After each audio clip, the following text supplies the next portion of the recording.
All right, and we're recording now. Thanks for tuning in, y'all. Let's see what this is gonna be. I've been playing games as long as I can remember.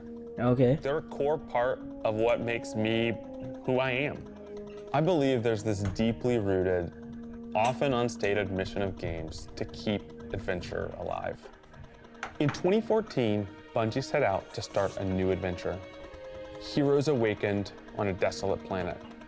A silent god set in our sky. And it wouldn't be long before an ancient enemy, shrouded in darkness, showed up at humanity's door to destroy us. Over the years, our heroes would shape a story far greater than anything we could have imagined. Players would explore deep into the depths of Venus, hunting a machine god that controlled time itself. They'd invent ways to combine their mythic weaponry and their paracausal abilities to stand alone against monsters that took others, an entire elite squad. They'd race alongside their friends far into the early morning into halls of an ancient city where only a select few emerged victorious at dawn, clutching the heart of a dragon. But most importantly, they'd bring their friends and their family into this world. Ooh, those live action trailers, I love those shits. They always make me happy to watch. Lifelong companions. Now, together, we approach the final shape. We're about to embark on the last expedition of Destiny's first saga. So let's be clear about the stakes. In the final shape, you will go inside the Traveler. The journey will be difficult. And what awaits you on the other side of this trek is nothing less than the deadliest entity we have ever faced. There will be no open betas. There aren't going to be any guides on the internet telling you how to handle what's to come. Whether you've been with us from the beginning, joined us somewhere along the road, or I'm getting too excited. Fuck. Hold on. Anybody who shows up on launch day is going to be greeted with this same uncharted world.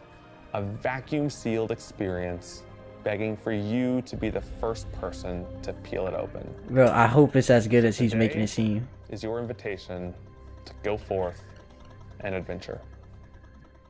Alright, what I want to say real quick before we start is, they said Destiny's first saga. First saga. Not only saga, but the first saga. That means there's more to come. Like, there's more after the Light versus Dark saga ends. Destiny is not ending, they just said it. Otherwise, they would have said the end of the Destiny saga, but they said the end of Destiny's first saga, After so... all these years, we never talked about it. Why I brought you back.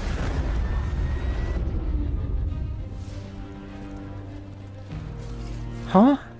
Why you were chosen. I love the fact that they just did that.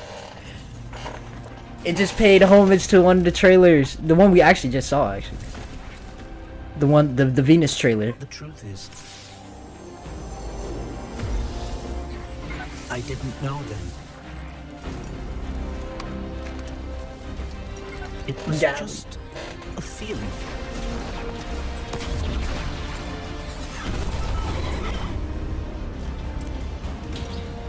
I wish we had shit like this. Like, where you can actually grab and do shit like that. Oh my god. Well, we can, actually. The fuck am I talking about? Imagine if you could do that, dude. You can catch your fallen guardian. I got you, bruh. We've seen. Yeah.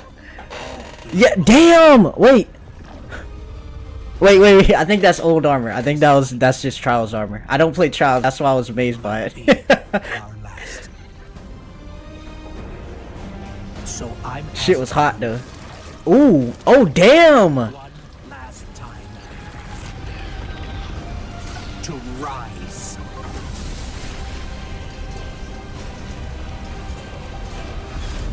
I know you're not. I like. Ooh! Ooh! What was that? What was that? Yo! We need more. We need more. There's no way they're gonna end it on that. This is a momentous time in Destiny history. And we've been building to this moment for the last 10 years. The final shape is the conclusion to that journey. This is a moment in gaming that, as a developer, you just don't. I saw an axe. Like I'm just so happy about that. Like, Allies are fighting the biggest threat that the universe has ever seen in this big culmination of the Light and Darkness saga. When we were thinking of what the final shape could be, it had to be a lot of different things. It needs to pay off this epic confrontation with the Witness that we've been setting up for years.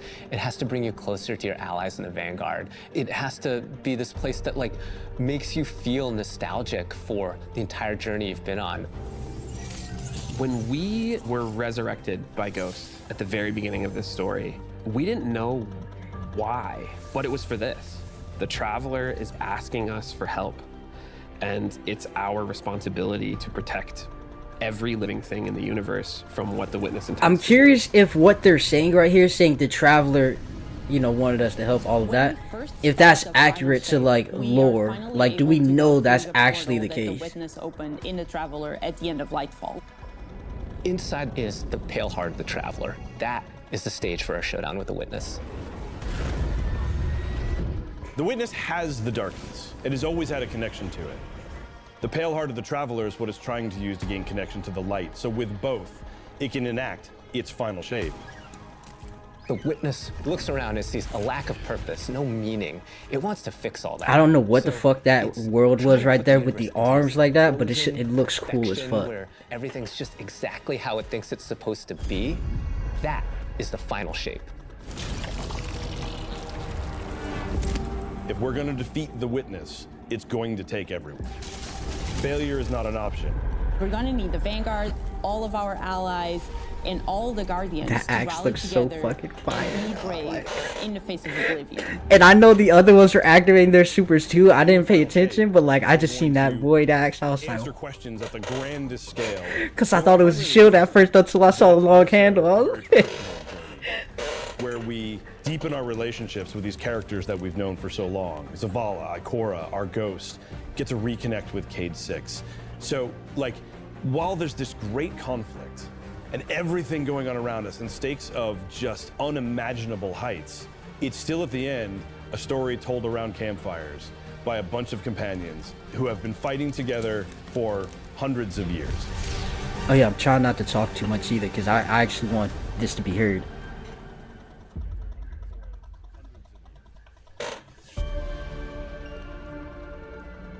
In the final shape, we're going through the portal that the Witness has opened up to confront it and stop the final shape. Inside the Traveler is this God, the infinite, tower, bro. vast, The old unknowable. tower.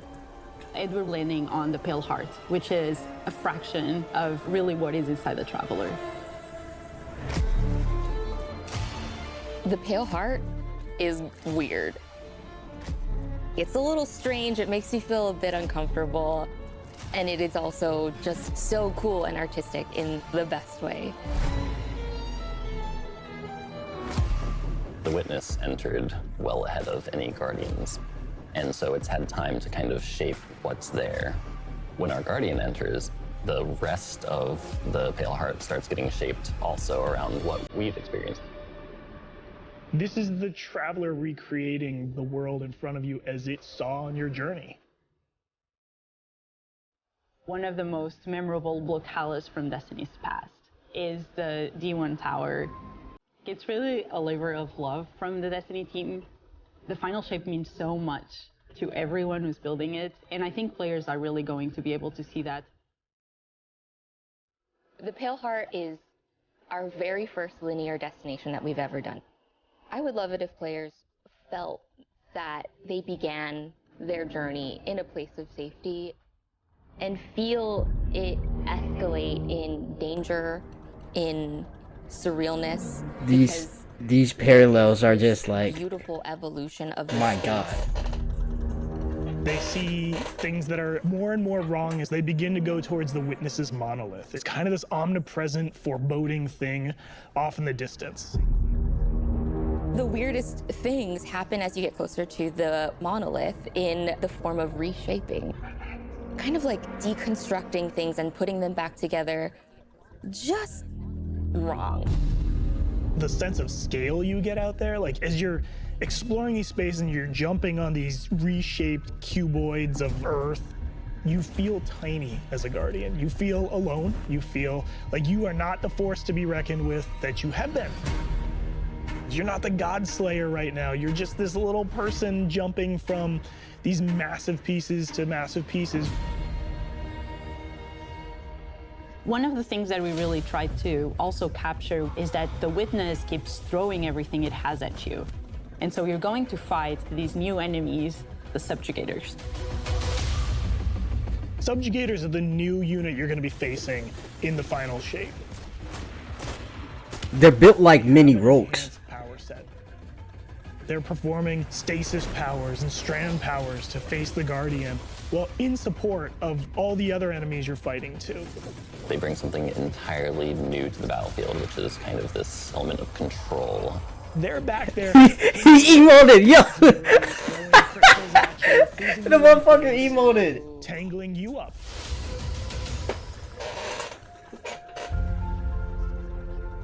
We're focusing you on the campaign and only the campaign.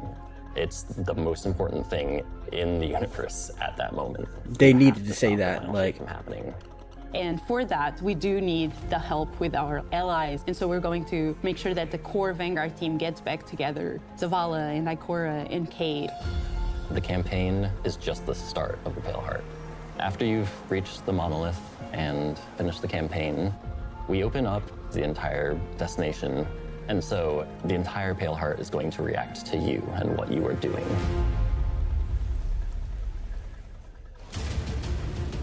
The campaign in the final shape doesn't really end with the final mission. The raids are where yeah. you defeat like the I was hoping they was going to say that. Like. So it's only natural that when you are going to confront the Witness, you're going to do that in the raid. But that might not be enough. This is a moment where we need to rally all Guardians to be able to overcome the final shape and the Witness. It's going to be a world raid, like 50 Guardians. Like, that would be crazy. In the final shape, we are inside the Traveler.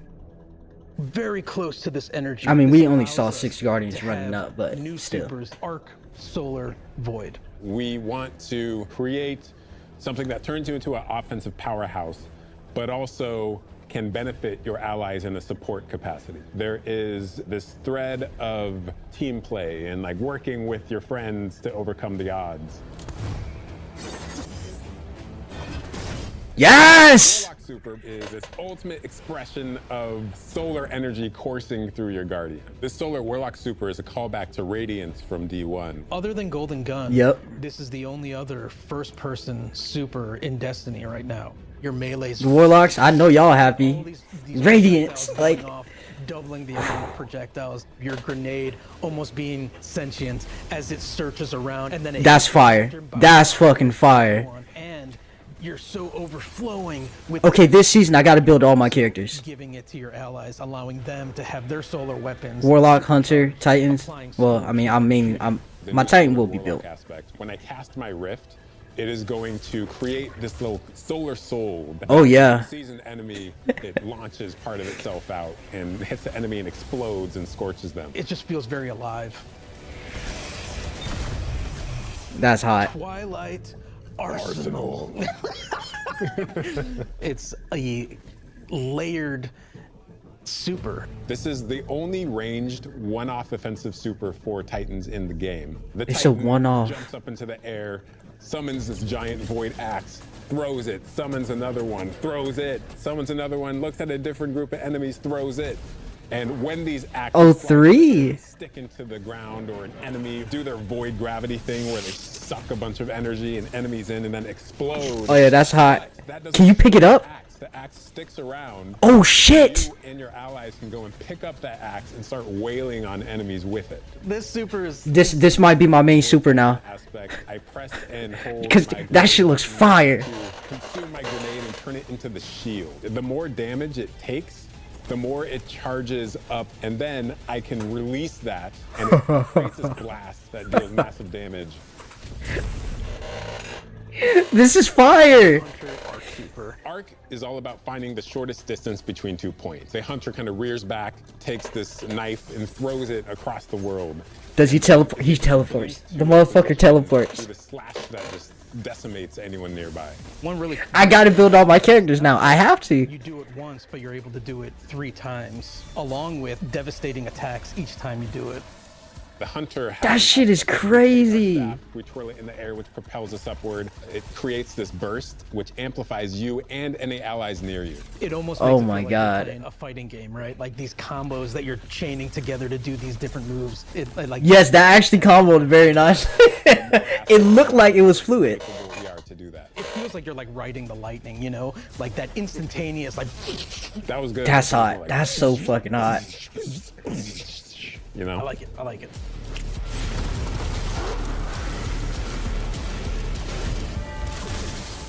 Weapons team has been working on all sorts of goodness. We've got exotics, we've got legendaries, we've got perks. We're always cooking up stuff. We're always playing with stuff that we think is like really interesting or taking inspiration. We have Tessellation, which is this exotic pyramid fusion rifle. It has the really intriguing property of adapting your Guardian's current damage type. This will be the first time that Oh, you can wow. run a weapon that can adapt to be strand. So it's not a static, So you'll static, be able to run a static an entire strand or entire element. stasis loadout.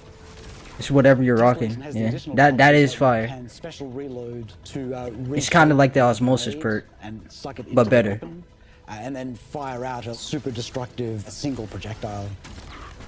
It's a really special weapon. What's the one specific exotic that I can make that's like really zany that you would like right now? What if Golden Gun was a sniper rifle? What if you could harness the might of the Traveler? You know, we had a moment where we saw that Traveler beam cutscene. I know people. Ain't no way we went, just I kinda want that. walked You're over like, that is statement incredibly like she didn't dope. just say what she just said.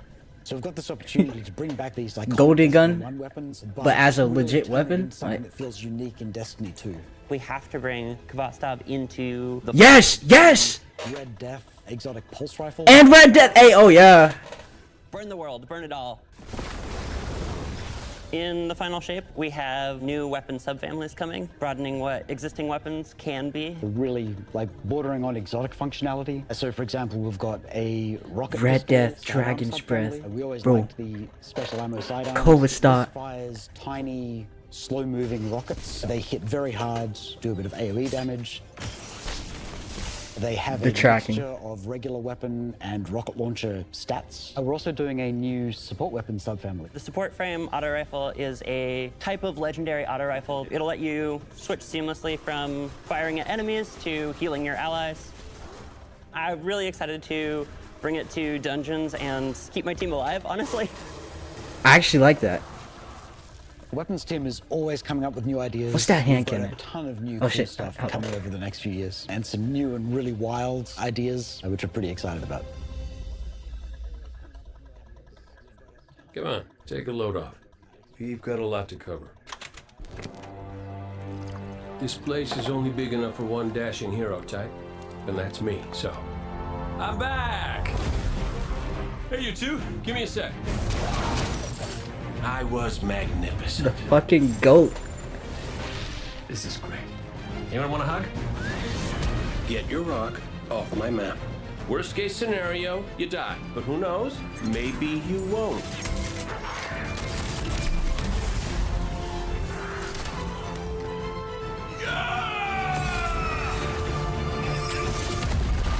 The motherfucking king is back. Like, Get back to it.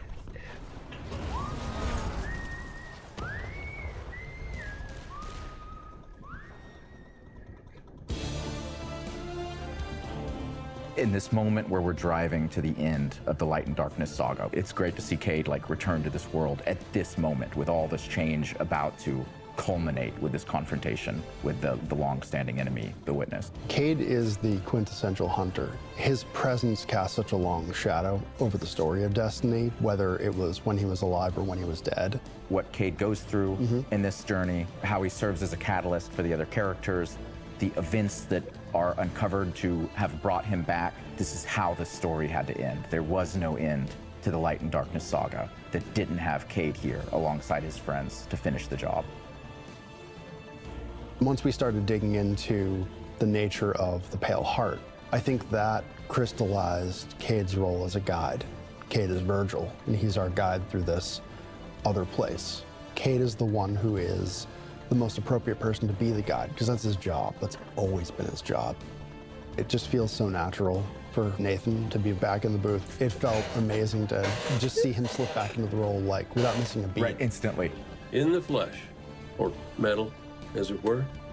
Cade's the glue that's always held Zavala and Ikora together. Having him back puts them in a position of questioning where they've been and what they've done without him. You think about the journey that Zavala's been on and how he's been taken down this dark path, and you think about the weight that's been on Ikora, having to hold the Vanguard together, having Cade's voice of levity and brightness that he brings to that group, I think is going to be great for them.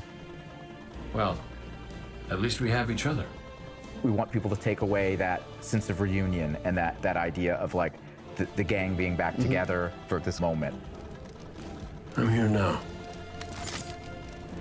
Wherever the hell here is.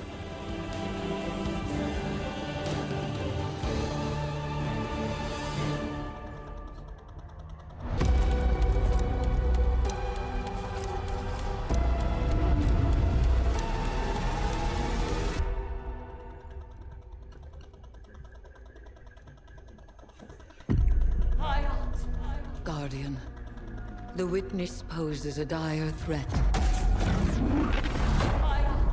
And the Witch Queen holds the answers we seek. But only if we contend with her sister, Xivu Arath. It rests with me. Will you come back from this? Do not be afraid.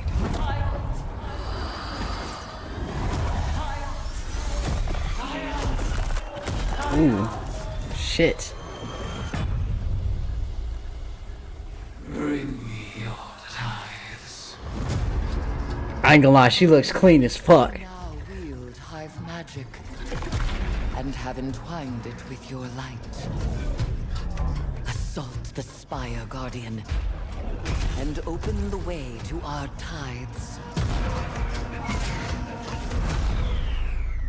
Ooh, we got the boom cannon! And it shoots fucking butterflies. Bro, she looks fire! And they do whisper. Fight in my name, Guardian. Every opponent you defeat strengthens me. She became a Hive Guardian. Or not a Hive Guardian, a Hive God, essentially. My appetite rises for your brutal tribute.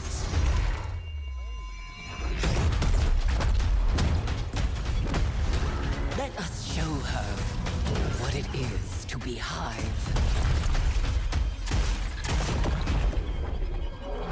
You have sounded the horn of battle.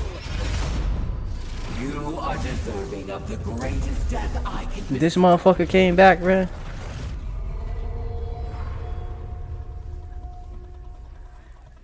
Season of the Witch. Bro, she looks fire as fuck. As players, we've been annihilating and breaking Hive spells, and now we finally get to cast them. At the end of Season of the Deep, we learn that Savathun has the key to getting into the portal that we need to go into. That means we have to go find Imaru, her ghost. Imaru's like, not so fast. We've got a bigger problem first. And that bigger problem's name is Xivu Arath. If we fight her, she only gets stronger. Eris has an idea. It's a really good It's idea. a wild ass idea, yeah. She determines like, well, the best way to fight fire is with fire. We are channeling all of that energy that we're creating by going through, by eliminating enemies, and we're tithing to our friend Eris. Bring me your tithes. She looks so cool. I can't stop saying it. Be like Savathun. And that's where we went down the path of having Hive Eris. We want to extend Excuse that me. magical fantasy into the player then. That ability to have overwhelming magical power, that risk and reward into all of our activities and systems experiences. And so that's what led us to come up with things like Deck of Whispers. It's this magical deck of cards that creates amazing synergies with your buildcraft meta and with buffs and the activities. They can then choose these cards at will, whichever ones they want, and then that really leans into the build crafting. You actually are getting cards that you can then use to place on the battlefield and change the way you play. I'm such a sucker for deck building. Like being able to like bring that element into Destiny gameplay has just been like, oh, chess. Yeah, oh, it's really super fun.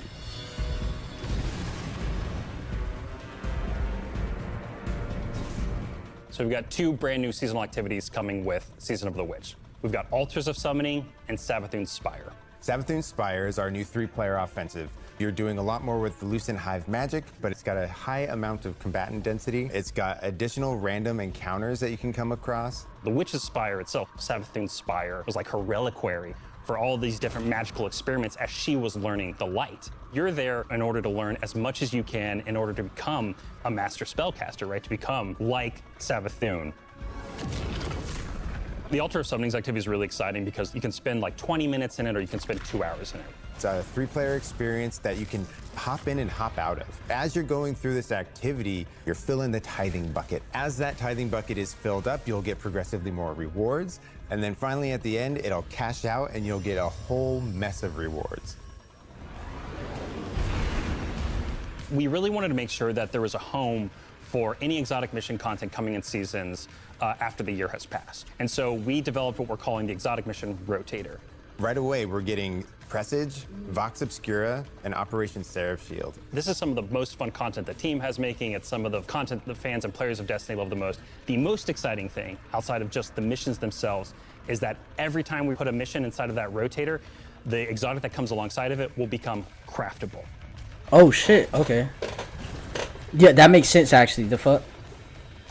With Season of the Witch, we have a brand new Vex lo-fi PvP map coming. It's really exciting. It's got a bunch of really tight gameplay experiences. We wanted to make sure that we focused the combat a little bit more. With the new Vex network map, we really wanted to make sure we hit is like, hey, you're shoulder to shoulder more often. There's not as much deep sight lines that you're interacting with. And a lot of the flow of the map is actually built around this like kind of central pillar of the Vex network that you're orienting around. And there's also some modes coming too, right? We've got a new PvP game mode coming that's all about relics. It's about multiple relics, so it's not just one like the Scorch game mode from the past. So we've got the shield coming from Vault of Glass, we've got the spear back from Season of the Risen. And we've got the scythe from Season of the Haunted. Yeah, so you're gonna be reaping Guardians with that thing. It's a lot more tactical gameplay. It's all about running around the map, claiming these relic dispensers, and then grabbing them in order to push for victory. I will take what I need. The words in my throat are the weapon in my fist. We were feeling pretty Hivey this season, obviously. There's something in the air. And so when thinking about like, what's a good raid reprisal that would really suit this very... Oh, okay, here we go. There's a little Crota. answer. It's gotta be Crota.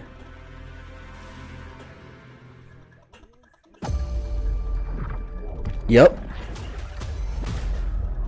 I have seen what the... Is it the final year of Destiny Crota, or...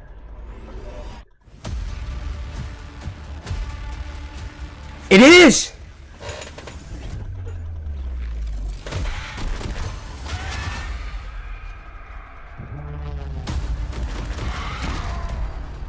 Damn.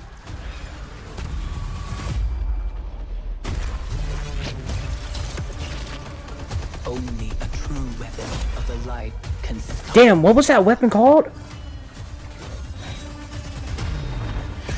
I forgot his name.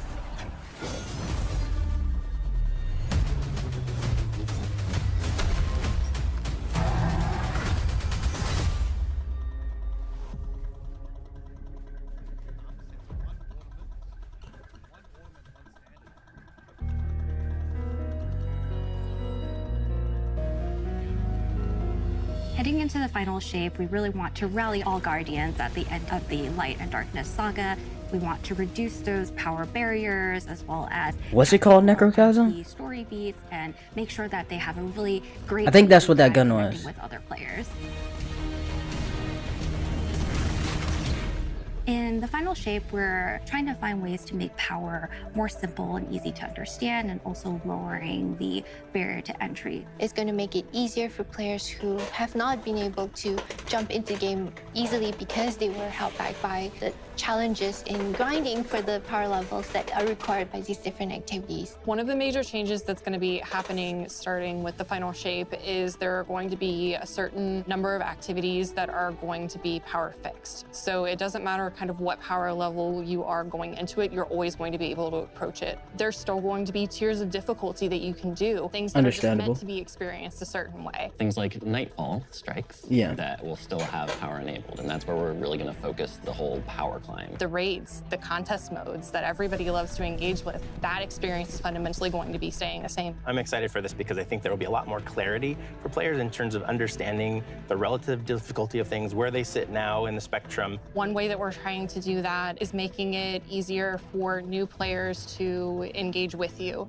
So we're introducing something that we're calling Fireteam Power. You can actually bring your friends along to play any dungeons and raids in the game without having to wait them to be at a certain power level. The person with the highest power in your fire team is actually going to bring all the others close to their power level, which means that there's no barriers. Oh, close. They said close. To join you in this high-level content. When it's combined with Fireteam Finder, it also allows you to find strangers, people you've never played with before, and have that same experience. Yo, this is fire. Of the power level of you and the rest of the people in your fire team. Fireteam Finder is the new feature that's coming in Season 23, aimed at helping connect and find other people to complete the best and most aspirational content in Destiny. We have a tag system that allows players to be able to say, well, this is my playstyle. I'm really chill. I'm anti-sweat. I'm just really here to have a good time. Exactly. Tags really allows players to show a little bit more personality, show a little bit more about what they're about. I think what's really great about it is with this launch, we're also looking at including inclusion tags. As an example, one of the inclusion tags that we have are for colorblind players. Hopefully the inclusion tags will bring players closer to finding their community and even closer to the people that they're playing with. So once a listing goes live, players will be put into a listing lobby where players can gather, they can communicate with each other. So we wanted to make it as convenient and as easy as possible for players to not just sit and stare at a screen for a long time while their listing actually fills up. As a gamer who's typically more solo, I'm especially excited about this because it really is about helping reduce that anxiety and burden that comes with trying to make a new connection.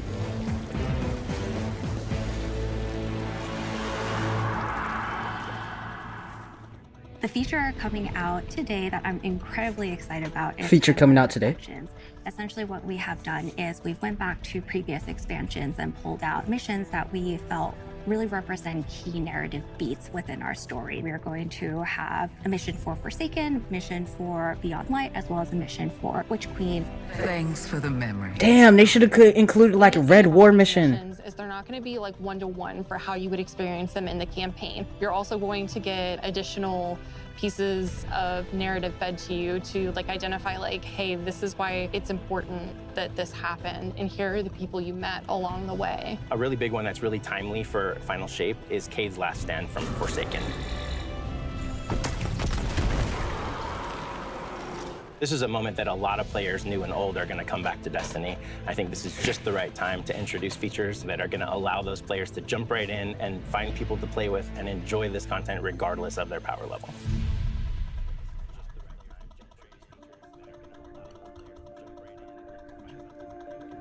We're reaching the end of this 10-year journey. What comes next? The episodes, and the new way we're going to tell stories moving forward. What's really important about episodes is that it's a really big shakeup to what we've been doing. Instead of providing 4 seasons a year, you are going to get 3 larger episodes. And so the first 3 episodes in this coming year are called Echoes, Revenant, and Heresy. It's coming right after the Final Shape. And the theme for the year is going to be all about the consequences and aftermath of the Final Shape. I think what's really the cornerstone of the episode model that we're building is the 3-act structure. The acts act as these anchors for us to introduce new weapons, new artifact mods, new activities. There's going to be new missions coming around the corner. There'll be new story moments in every single one of these acts. We're actually providing more cinematic styled experiences throughout the Final Shape year and the episodes with it than any of the seasons we've ever developed. That's good, because they had a lot of lore beats that should have been cutscenes. It would have made more sense for it to be a cutscene Whether you've been playing with how important it was. Or this is your first one. You're going to be able to basically enjoy them in any order you want to. I think the opportunity like the moment is that we get what's to it called? innovate What was it the called? game. We get to move the game forward. It's all about We had to go to change. Europa to do it, but most people didn't even know it was there. And it was just dialogue when it should have been a cutscene to like convey the emotions better really provides the team with a platform and the experience to go as a whole. much deeper into the themes and fantasies and story. Don't do that. The fuck going on? Any individual episode as compared to the seasons you know. Oh shit, Gabe, boy, you scared the fuck out of me for a second. With this kind of new platform of storytelling. Episodes provides this awesome foundation for the future of Destiny. We're moving into the next stage of Destiny 2. I think some people look at the final shape and they think Destiny 2 is coming to the end. And in many ways, it's the opposite. We're leaning in. We're putting the pedal to the metal. Episodes provide us a new, innovative way for players to engage with Destiny 2 throughout the year. And that's good, because this is what I was saying. I was hoping Destiny wouldn't be ending with final shape, but it'll still continue on. Now, whether that would be good or bad for the game, we'll have to wait and find out. We'll have to wait and see if it's a good thing or not. I hope it is, right? Hopefully quality isn't gonna drop, but get even better.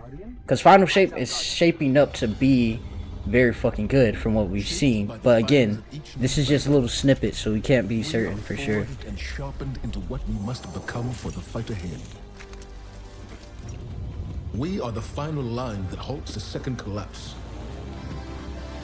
All of us. Every Titan. Every Warlock. Every Hunter. What is it the Guardians say? Devotion inspires bravery. Bravery inspires sacrifice. Sacrifice leads to death. The line between light and dark is so very thin. Let's cross it together.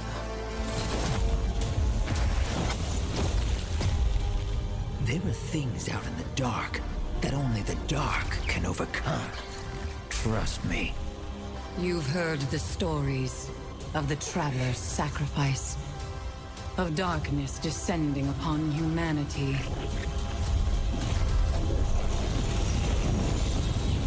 Our purpose is its end.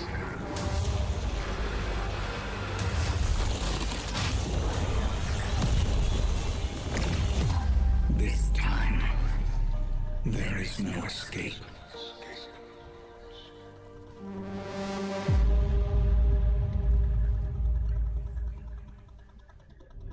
It's going to be an exciting year for Guardians. We get to make good on a promise that we made way back in 2014. There was classic rock blasting, a fire team racing across our solar system, and at the end, a simple message: become legend. Today, you got a glimpse at how we'll be cementing your legend in this upcoming year. We're going to be heading inside the Traveler, experiencing a destination unlike anything we've ever built before. We'll face the biggest bad we've ever made, and we'll do this all alongside a streamlined progression system, allowing us to easily play with friends in any content in the game. And as the dust settles in the final shape, we're going to continue our legends in Echoes. It's Destiny's first episode in a new phase of storytelling for Guardians, with brand new conflicts born from the resolution of the Light and Darkness saga. These first episodes are just the beginning. But if you're chomping at the bit to see how the Light and Darkness saga is going to kick off the future of Destiny 2, we've got a ton of great content for you to jump into today. Going live after this, we've got Season of the Witch, with a new story, new weapons, new armor, new activities, and new PvP content, all alongside a series of story catch-up missions, allowing any of your friends to jump into the game and get up to speed on what's happening in this world. Then, next week, a brutal reprisal of Crota's End is going to join the ranks of our aspirational content. I can't wait to see you all in the Throne World as we learn more about the final shape and how we can stop it.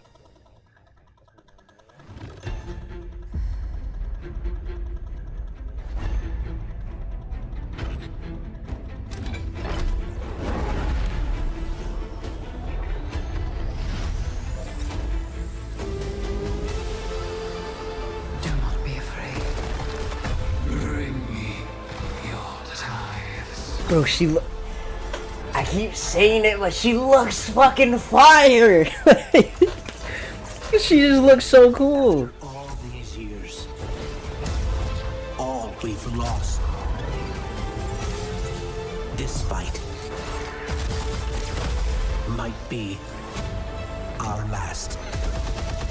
So I'm asking you to rise.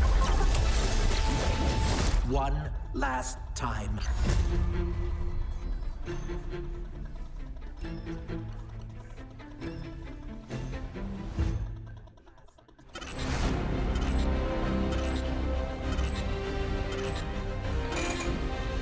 Oh shit.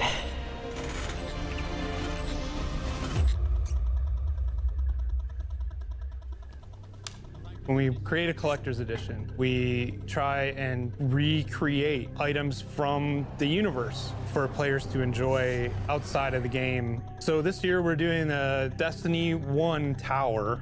We really try to work hard at thinking about 10 years of Destiny and how best to encapsulate that experience. Even as the game dev who've worked on it since day one, like I think having it be the tower is super exciting for us because it's going to kind of catalog your journey of a player from when you first started playing Destiny all the way to now. The tower, it's kind of like the beacon in which you're a place you can call home. You get the tower, and then there are actual figures of the Vanguard mentors that accompany that architectural model. And there's a lot of like hidden messages and hidden things. There's gonna be some fun surprises. We're always trying to push the envelope. And so we've been playing a lot with magnetic locks and sound effects, lights, just sort of make this experience as a whole. Really It does special. look cool, It's sort actually. of the perfect symbol of Destiny. I'm so excited for it. Me too.